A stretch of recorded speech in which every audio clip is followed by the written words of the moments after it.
shine out with everybody and neighbor. Come check your boy out. Subscribe, like, and comment. I got my little cousin Luke right here. Hey, we doing it up this year. I want to know what's going on in my cousin's life. What's going on with you, Luke? Man, you already know, man. I only got 2 jobs, currently working at 2 jobs. You know, I work at McDonald's and Statesboro Herald. You already know. For real? You got 2 jobs? Man, on God, I got 2 jobs, man. On God? I want to know what on God mean, because, hey, I'm 30-something. I don't know what on God mean. Tell me what on God mean. Man, on God, you can put it in a lot of different ways. On God means, like, on God means I swear, like, you swear and stuff like that, or...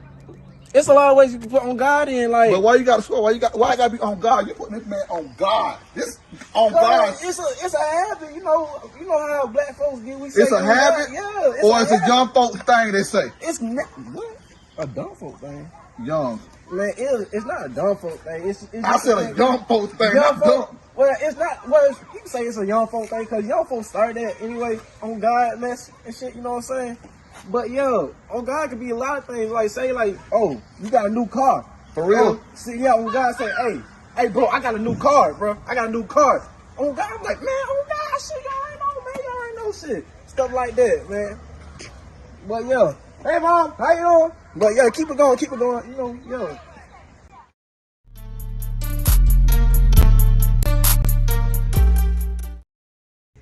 Hey, as a good barber, as a good businessman and everything, what advice would you give someone who try to open up a business and knowing they've been trying their best and it's just said, F, I can't do it no more?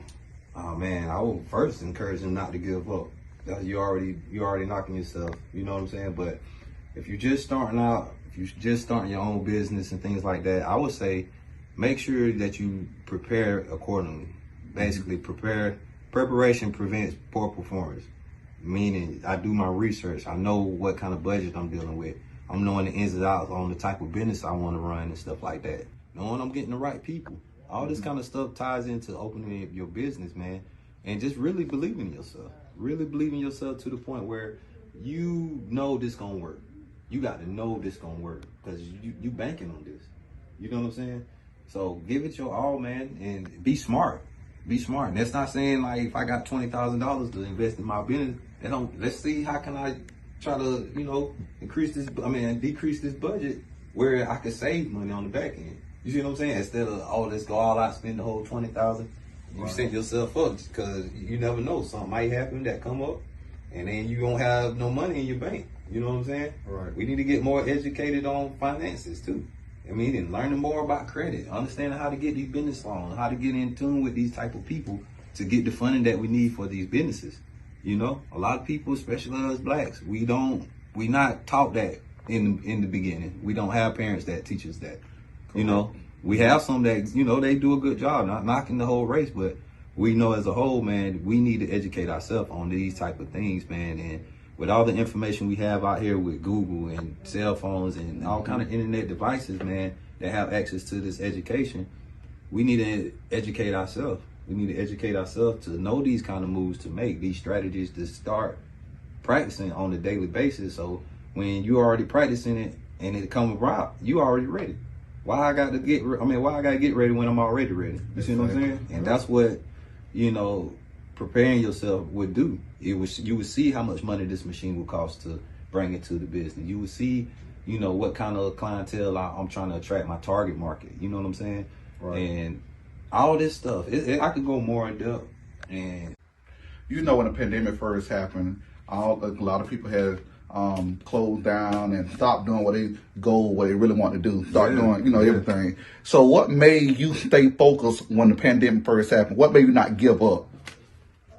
My kid, my son, actually told me it got to a point where, I was traveling. I started traveling as a barber because, here in Georgia, they shut our job down. Well, they tried to, but at the same time, it opened a new level for me.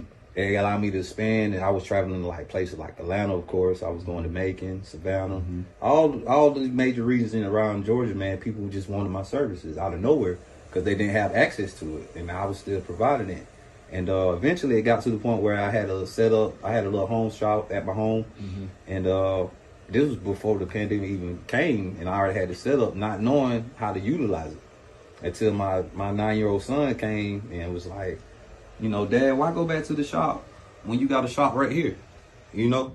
And it just clicked. It was just something like, man, for him to be 9, you know, it clicked. So it inspired me to like want to go further, because I started seeing, you know, barriers I was breaking, like far as I ended up winning best barbershop in Bullitt County right from home without having other barbers here, you know? And it kind of made me want to expand that even more, because I already realized that it was going to be a ceiling that I was going to reach that I couldn't expand anymore just doing things by myself.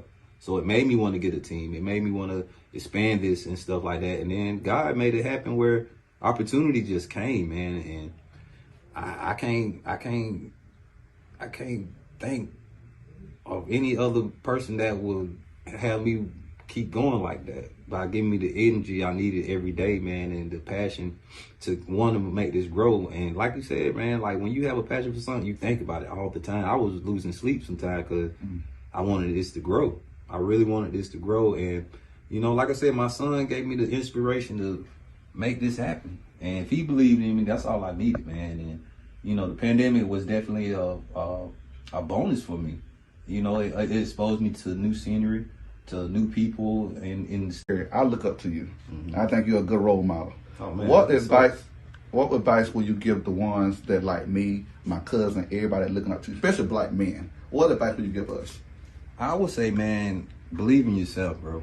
I would say, no matter what, if you really strong, you feel strongly about anything that you have a passion for, that you want to put in play, do it. It don't have to be perfect. It don't have to be, you know, already drawn out. And sometimes, man, just taking that leap of faith is all you need, bro.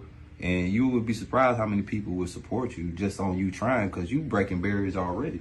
You know what I'm saying? And, you know, I tell anybody, man, like, just be yourself. Just be yourself and, you know, treat people with respect. It'll come back. And if you do that, I think you whatever you're trying to do, if you put the time in, you do your proper research on, because it's going to make you learn more about whatever you're doing. Because if you care about it, you're going to be like, how can I get better? You want to go do your research on things, and you want to just get to the point where it becomes second nature to you. And at that point, I would just say, hey, get out there, at least put it in action, because you don't want to be that guy that be like, oh man, I wish I would have did that 20 years ago or whatever, and you never even put in action. You never know what it could have been. But one thing that's 100% is, if you don't put anything in place, you will never know. You will never know. It will always be a fail. You know what I'm saying? Because you never tried it. But at least if you tried it and you failed, man, sometimes you might fail 3-4 times. That's still not a reason to stop. You know what I'm saying? So main thing, whatever you're doing, just continue being yourself, continue helping others, man. Continue being that light that people need in the world in your way. You know what I'm saying? Like, my path was with barbering. The next person might be a doctor. You might be a comedian or anything. There's so many different ways to connect with people that we need to understand who we are as a person on the inside first, before we, you know what I'm saying, try to go out and just try these things. And once you realize more about yourself, you'll understand your purpose. You'll start understanding more about your purpose. And by doing that, man, I think it's setting you up for success in the future, man, by just doing those simple things. And a business and everything. You got your own business. You've been doing very good. He actually cut my hair. Oh, so yeah. I really appreciate it. He's actually my best barber I ever had. And he gonna all my barber to the end. Great client, man. To the end. I give him problems, but that's part about being a great barber, though. But do you see yourself expanding, growing more businesses when it comes to clients, for like people that maybe want to move off and everything, and like, dang, I was terrible here. Oh yeah, man. I think that's a common goal that any business owner should have, man. That you should always want your baby to grow. It's like your baby, you know. You feed your baby. You always reinvesting in your baby to see it grow, and hopefully it go out and multiply as well. And my goal is to expand. Of course, I want to franchise Heavenly Pleasure Barbershop, man. Have them in different areas. If sports clubs can do it, why I can't? Right. The way I look at it. So I just try to, you know, stay focused, man. Stay, you know, learning more about my craft, staying positive, man, and congratulating people along the way, man. Because at the end of the day, I don't know all the answers to my success, without other mentors giving me advice. I look up to other barbers in the game, and I just look at it like as opportunity for me to grow as well. And if I could grow my business, that means I can reach more people. That means more people can be influenced to want to do great things as well, man. Because I feel like Heavenly Pleasures is something is just bigger than just being in one place. And I truly believe that. And my goal is to expand it and also open up my own barber school as well in the process. Okay. It's your boy Sean, not for everybody in Naples. Please like, subscribe, and comment. I got my boy Haircut Shawty right here. Tell me about yourself. Oh man, I'm a professional barber. I like doing things for the community, man, making sure I enlighten everybody, especially the black community, on ways to get better with themselves, man. And I'm just a mentor in life, and I just strive for excellence each and every day, man. Okay, speaking of business and everything, I see you got your own business. So the first question I got, what made you start a business? Well, man, I'm glad you said that, because it's an interesting story due to the fact that, you know, when I was incarcerated back in 2013, man, I was actually introduced to barbering then.